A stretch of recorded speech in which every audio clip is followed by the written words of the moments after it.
Pour moi, le millésime 2023 représente d'une certaine manière un retour aux sources. Après des années d'absence, un retour en terre bordelaise. Mais c'est aussi un retour aux sources pour l'Ascombe en général, à la recherche de son terroir historique.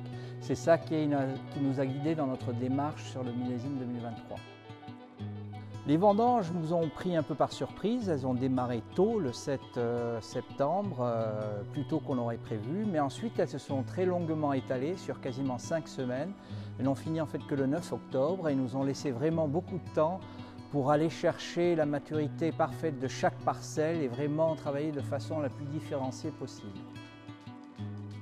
Nos premières impressions pour la récolte 2023, ça a été un peu la surprise. On s'attendait à un millésime chaud et au final, on est des vins qui sont plutôt dans la retenue. On pensait peut-être qu'on aurait des grands merlots, mais ce sont les Cabernet Sauvignon qui se sont révélés pour des vins qui sont vraiment plutôt des vins construits sur l'élégance et sur la finesse.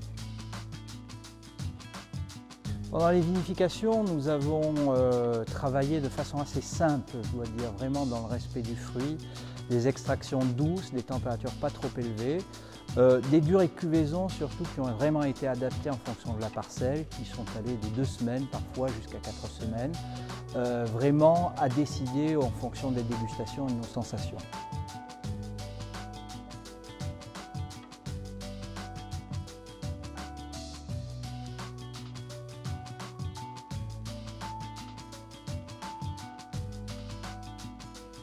L'assemblage de l'Ascombe 2023 est assez naturellement dominé par les grands Cabernet Sauvignon du terroir historique qui nous ont vraiment guidés tout au long de ce millésime et qui ont donné cette expression très margalaise, faite de droiture, de soyeux, de tanin et de grande finesse.